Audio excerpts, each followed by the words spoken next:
going on, guys? It's Kyle here, and we're back with another live stream kind of deal. I'm doing something new this time. It's called a What I Watched This Month.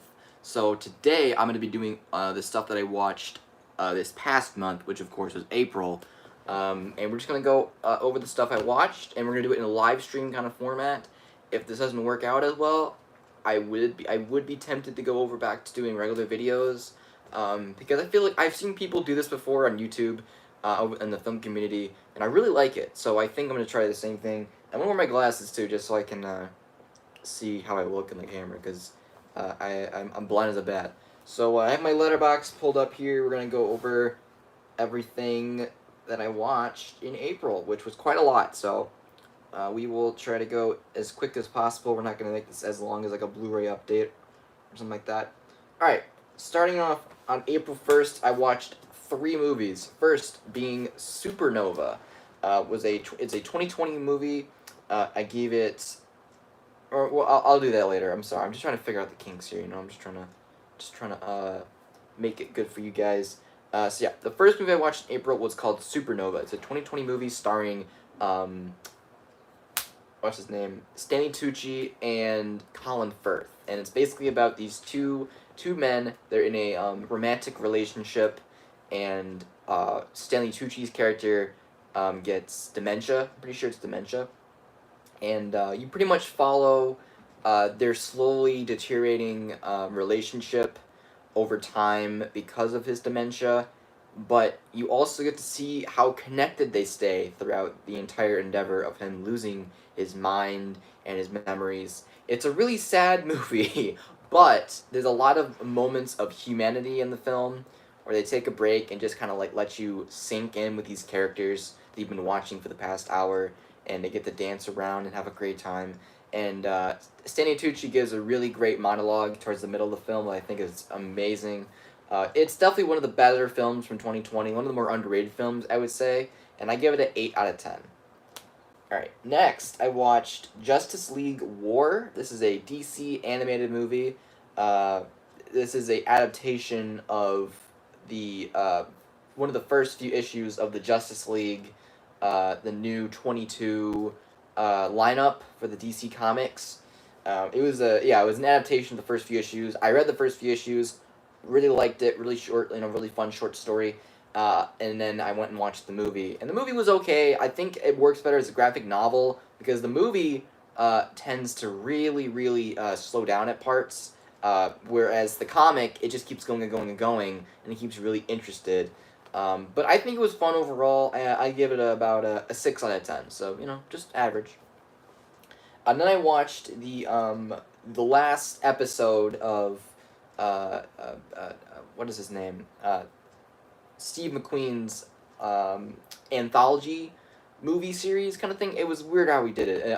A movie anthology, and that was Education. And I thought this was a great movie. I think it really took a dive into the whole how corrupt and how kind of disgusting the whole education system is, and how we need to reform that, along with, of course, the police police system and all that, and the justice system. But education is a big one that people underlook, I feel, and this movie definitely takes a really deep dive into that, and how it has implications on the kids in the education system. It's pretty sad. I ended up giving it a 9 out of 10. Definitely one of the better movies in that anthology series. And then I watched, or rewatched, because I'm doing an MCU rewatch, including all the shows and all the movies. So next was Thor: The Dark World. Arguably, if not the worst, Thor movie. I mean, it's without a doubt the worst Thor movie. Is it the worst MCU movie? Not quite. I do think that title goes to The Incredible Hulk. That movie was awful, and I rewatched it, and I thought it was even worse. But yeah, Thor: The Dark World, pretty unforgettable. I love Loki in the movie, though. He's great. And I guess Jane was cool. Was her name Mary Jane? I don't remember what her fucking name is. Natalie Portman's character, and Thor, he was fine too.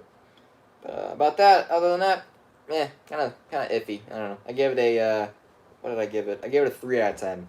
So not horrible, but pretty unwatchable. Next, I actually saw this in the theaters with a good friend of mine. This was on the 3rd of May, and I saw Nobody, starring Bob Odenkirk, and he was also a producer on the movie as well.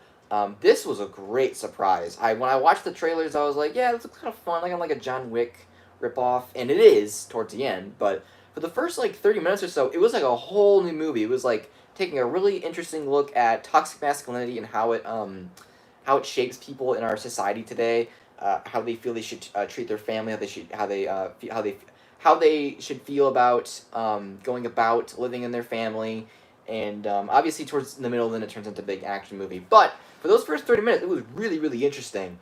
I do really still enjoy the last hour or so, not last hour or so. I would say maybe 40-50 minutes.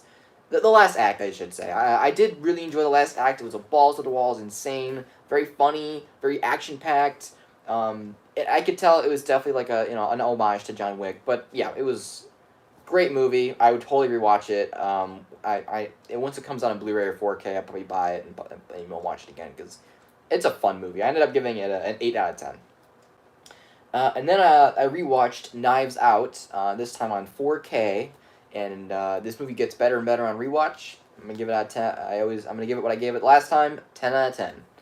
And then I watched a really highly anticipated movie for me this year, and that was Shiva Baby. I actually rented it on Amazon for about maybe $6. It was really cheap. I'm glad it was cheap because I'm cheap. But the movie was great, and I would probably pay even more for it on a second watch, but I think it's probably going to go down in price more. But yeah, Shiva Baby was amazing, a great directorial debut. Think Uncut Gems, what's the A24 movie? Oh, crap, what's it? I can't think of it.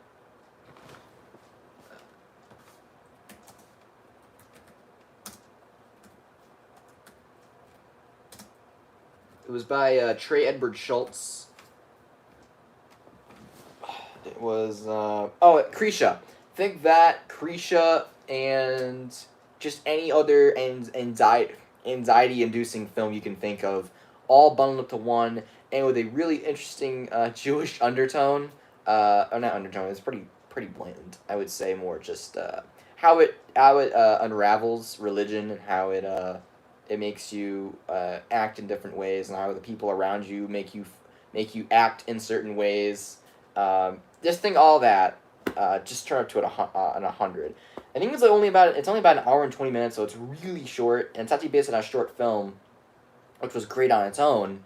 But the feature I think is a whole lot better. Recommend it. I give it a 10 out of 10. Next, I watched The Tree of Life for the first time, and that was quite the film. I watched the director's cut. Somehow I found the director's cut online, and I was like, sure, let's watch it.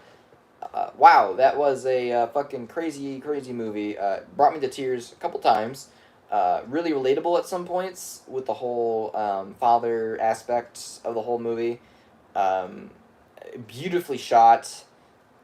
I think it's a little long. I probably could do without the runtime, but that was because of the director's cut, so it was longer than 3 hours. And I said this in my review. I think this is the closest we'll ever get to a modern day 2001: A Space Odyssey. I highly believe that too. It's not hyperbolic or anything. I truly believe that statement. Quite the film. And then I rewatched A Quiet Place because I hadn't seen it in a while, and this movie's dumb. It is so unbelievably dumb. Half the shit makes no sense. There are so many plot inconsistencies, plot conveniences. It is filled to the brim with flaws. It is insanely flawed. But I still had fun with it because it's really dumb fun. I give it a 6 out of 10.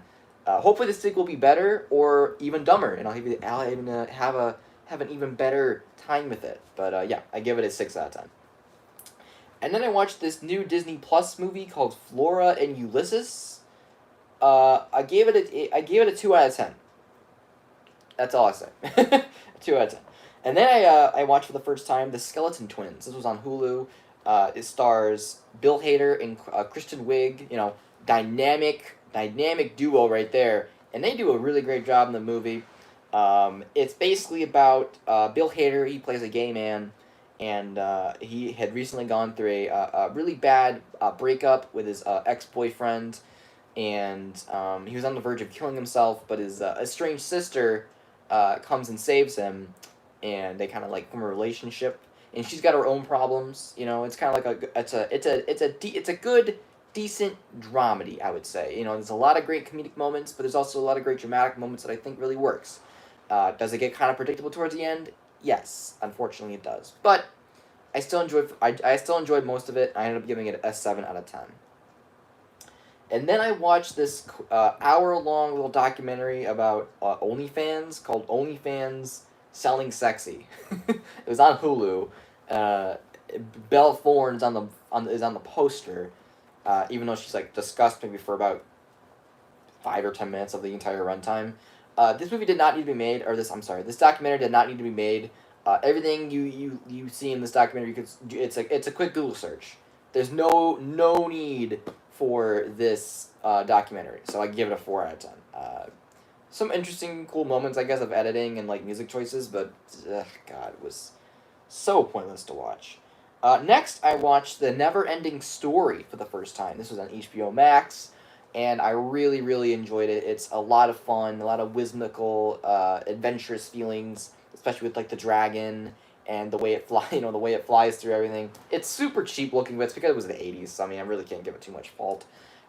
Yeah, it was a lot of fun. I'd watch it again. I heard the sequels, but I heard the sequels were terrible, so I'm not even gonna bother.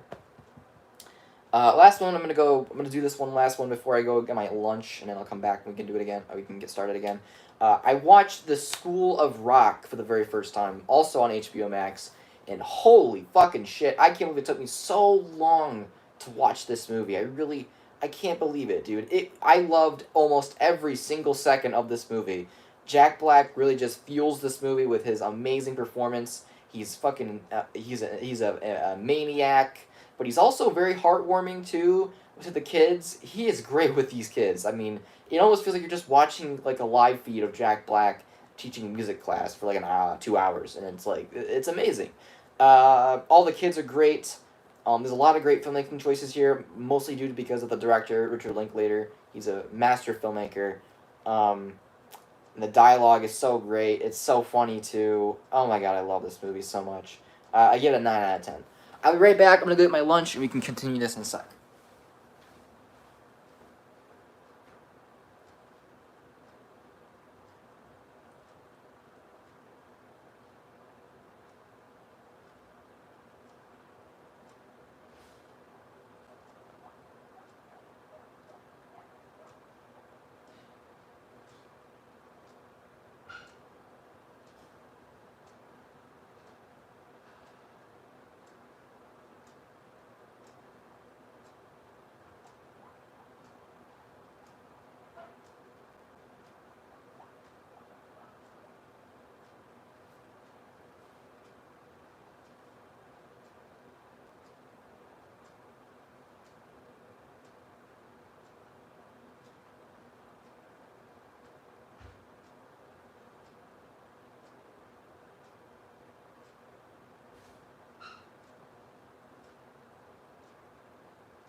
All right, I'm back.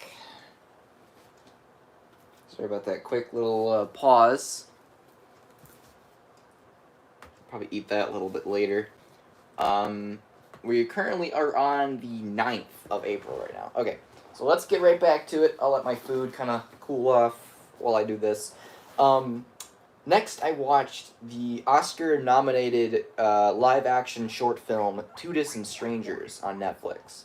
And when I first read the description, I was like, okay, this could be interesting. Could be a really... Until I saw the part where it said, like, he dies over and over again, and I'm like, so I watched it. I did not like it. It was very exploitative. It tells a very important message, but they could have told it in a very less exploitative way. I really think they could have. I mean, it is gruesome at times the way they kill this guy, and it could be triggering for a lot of people. So I really don't think this is the best way to do it. Um, and of course, it won the Oscar. Of course, could have been a movie where a black man wasn't being killed 24/7. Um, yeah, it really left a bad taste in my mouth. But yeah, 4 out of 10, not good. Next, I watched The Old Guard, also on Netflix, with Charlize Theron.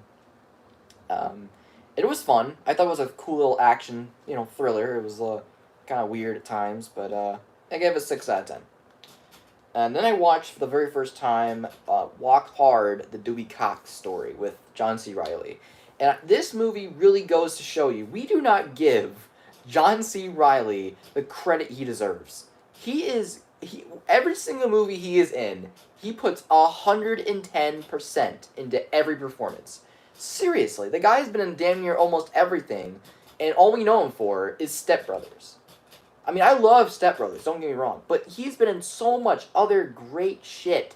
The Lobster, Chicago, this. I mean, there's so many movies out there that he's been in that people just don't give him the credit for. I really don't think so. But this movie is a amazing montage and homage to all those, or a mockumentary, I guess you could call it, a mock of all those biopics about musical stars getting the drugs and then later on dying or something like that. The best running gag in this movie is whenever he finishes performance and he goes to the bathroom or something, he sees I think his name is Jim Meadows. Let me find out what his name is. I think it's Tim Meadows, isn't it?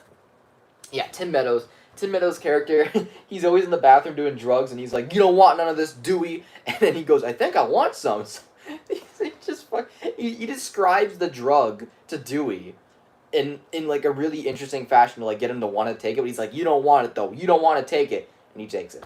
Hilarious movie.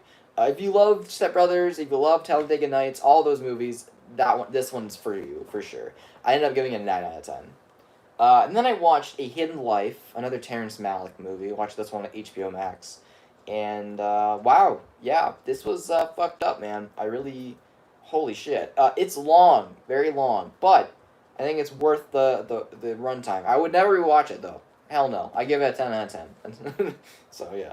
And then I rewatched Venom. Venom. You don't know what hit him? Yeah, that movie from 2018.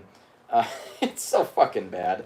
I give it a 4 out of 10. Well, I put a heart because I enjoy every second of this movie. It is so stupid, so bad, so unbelievably bad, but I loved every second of it. And then I rewatched Four Lions. This is a movie with, why is his name escaping me? He was just up for Riz Ahmed, sorry. It stars Riz Ahmed and a bunch of other comedy actors from the UK. And they basically, the plot, it sounds insane. They play terrorists in the movie, but they're very incompetent terrorists, and it says a lot about, I'm drawing a blank, I'm sorry. It's just a very funny movie. It's very dark in its comedy, so if you don't like that, I wouldn't recommend it, but if you love dark comedy and British movies, I'd recommend this. It's very funny. I give it a 9 out of 10. And then I watched The Wailing. I watched this on Tubi, I believe. Yeah, Tubi TV. And this was fucked up. It really was. I didn't understand everything at first when I watched it the first time, so I decided to look up some stuff about it. And that ending is very fucked up once you understand everything. Holy shit, yeah, fuck that movie. I couldn't rewatch that. Wow. Fuck. 10 out of 10. But then I watched I Cared a Lot on Netflix. I was looking forward to this movie. It is a real shame at how horrible and disgusting and downright criminal this movie is, that it got made and got distributed. Oh my god, this was such a horrible movie. It left such a horrible taste in my mouth. And I don't know. The fact that they used her sexuality as a means to make you feel bad for her for all the shit that she's gone through, even though she does horrible shit herself, is so fucked up. I don't. Oh god. And it makes sense. It was directed by a white male, so I mean, there you go. I gave it a 2 out of 10. Not good. Then I watched Being There on HBO Max. This stars. What is his name? Peter Sellers, I think his name. Yeah, Peter Sellers. And he plays this very illiterate man. But it's a very sweet movie. Very funny. Also very dramatic towards the end. I recommend it. 10 out of 10. Then I watched a movie for recommendation from my friend Jay, and he told me to watch this. It's called Summerland. I rented it on Amazon, and it was great. Great little period piece. I love the main actress. She was great. Kind of fucked up towards the end, but yeah. 8 out of 10.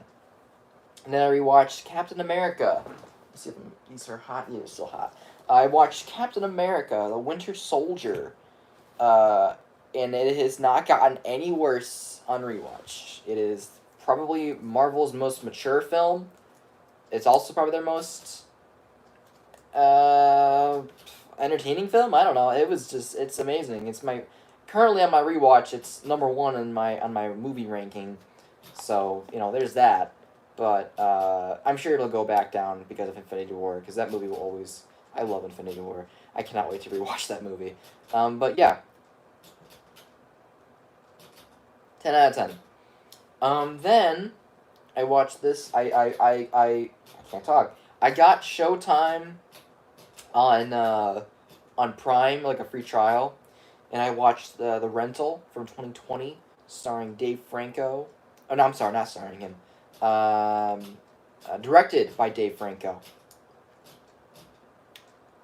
And it was okay. The more I thought about, I at first watching the movie, it's got a great sense of atmosphere, and all the acting is great. And the ending is the part where most people get turned off by. But the more I thought about it, I was like, the ending kind of makes sense in this regards, with how the movie's themes play out. So I ended up giving it a 6 out of 10. I enjoyed it. I think it was a fairly, very fairly underrated movie from 2020. People didn't give it as much credit, I think.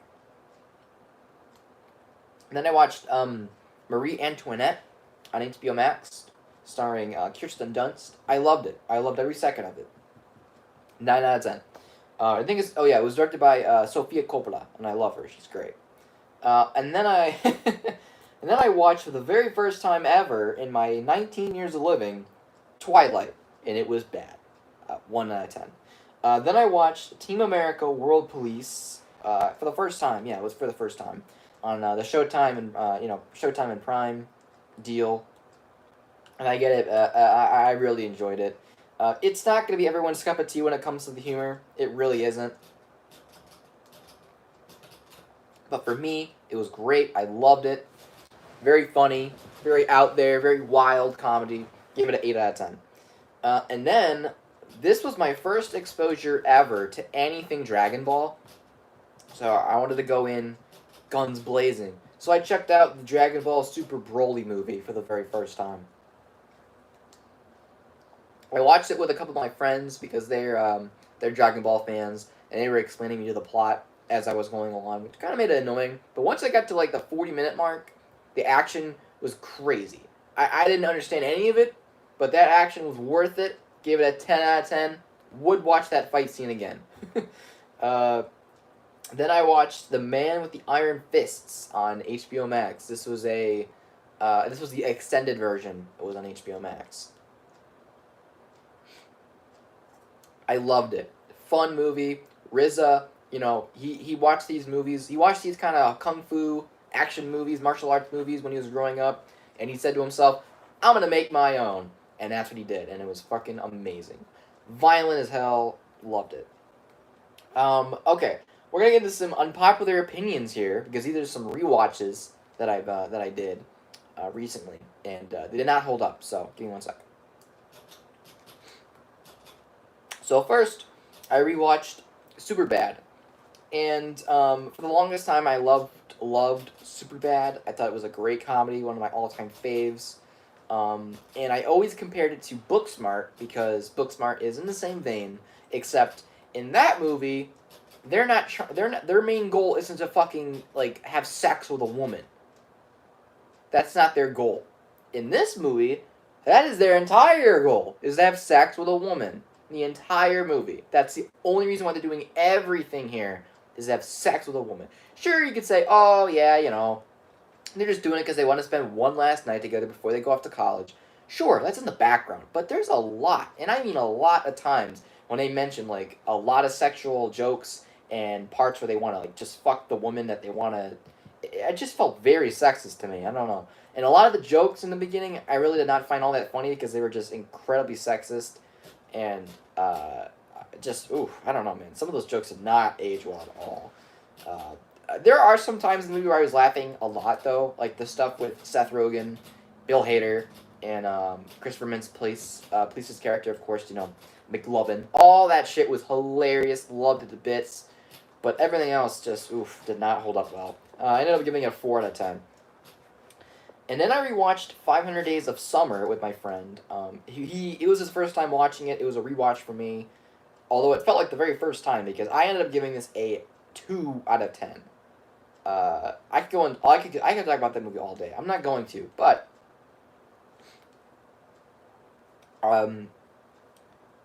just a mess of a movie.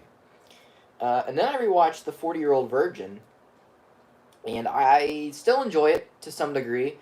It's very messy because it's like parts of it are really really funny, and then there are other parts where I want to gouge my eyes out. 6 out of 10. 6 out of 10. And then I watched for the first time on Criterion, because I got this Criterion at my work for like $13. It was super cheap. I was super happy. I watched Watership Down for the first time. Very messed up movie. But a beautiful movie in its own right because of how it portrays nature. It portrays the realism of nature, and not many movies do that, especially because this is a movie that is very animated and lively. So they were able to do that in a very nice fashion. That ending was brutal. That ending was fucked. 9 out of 10. Then I watched, for the first time, A World to Come. This is a 2021 movie, I believe. 2021 movie. Or 2020, I can't remember. 2021. And it's in the same vein as Portrait of a Lady on Fire, but it's a lot more depressing, I would say. Because it kind of just goes to show, it kind of just shows you the really depressing, belittling world of women in that time period, and how the men just kind of weigh them down. And it's very depressing in a sense where it's like, what's the point of living? So it gets really depressing and like sad throughout most of it. But there, whenever the two main actresses, I believe her name is, I can't remember her name. I really can't. I don't want to butcher her name either. The two main leads, whenever they're together though, it's the best because they share life together, and it's very very beautiful whenever they're together.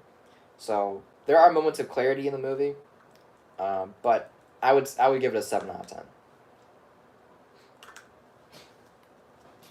Okay, next, what did I watch? Oh god. I I was on Letterboxd, and a friend of mine on Letterboxd shared a link to this. They were like, you gotta watch it. I knew about this character going in, I knew about the creator of it going in, and yet I still loved every second of it because of how awful it was. Cool Cat Fights Coronavirus. It's 30 minutes long, and every minute is a goddamn treasure.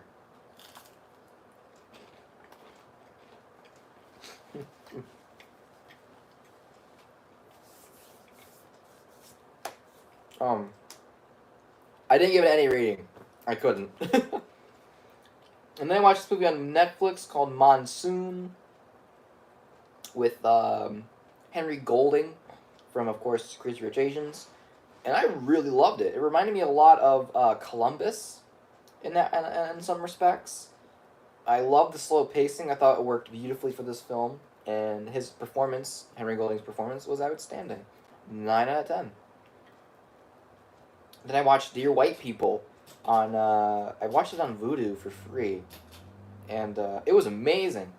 10 out of 10, hands down.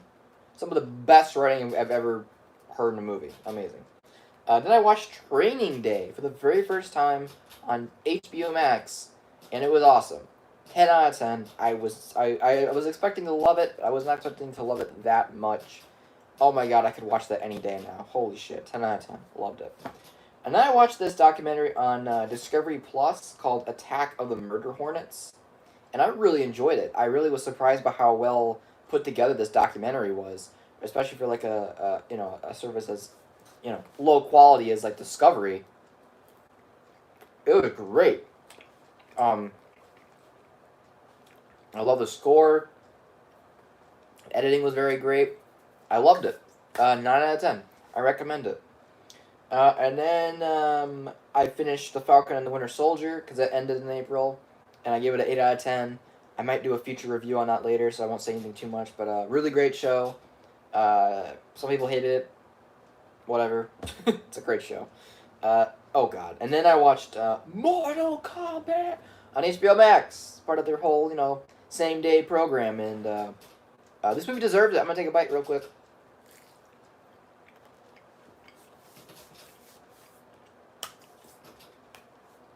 Terrible movie. Terrible. 2 out of 10. 2 out of 10. Yep. I gave it a heart though because I enjoyed it in some respects, but lame movie. Then I watched for the very first time The Prestige, and I was seriously not expecting to love it as much as I did. Oh my god. It might be my favorite Nolan movie. I don't know.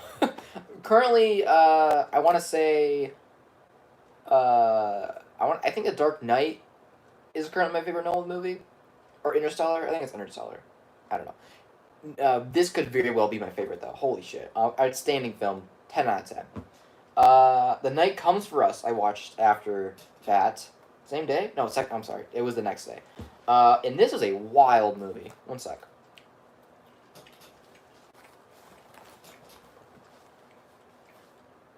Wild movie. If you love The Raid and The Raid 2, watch this movie. It's on Netflix. Highly underrated.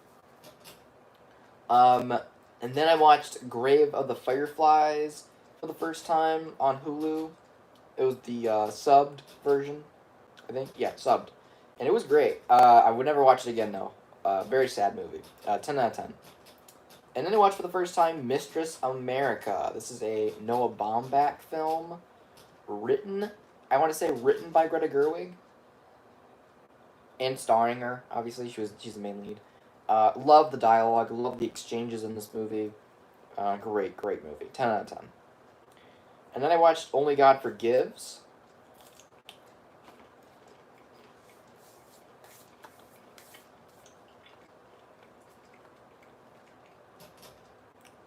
On Hulu.